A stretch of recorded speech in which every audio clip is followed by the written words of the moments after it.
Sigurado ako napikon siya. Dahil matindi yung alas na hawak ko laban sa kanila ng kuya niya. Hindi ba masakit yan? Ako sigurado ako mag-aalala si King kapag nakita niya yan. Ito. Itong ointment to. Gamit ko to kapag natatalsikan ako ng mantika kapag nagluluto. Lagyan natin ng konti, ha?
Agnes, I'm so sorry.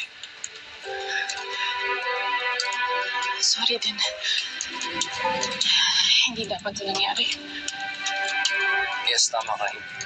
Agnes, I'm so sorry. Mauuna na ako.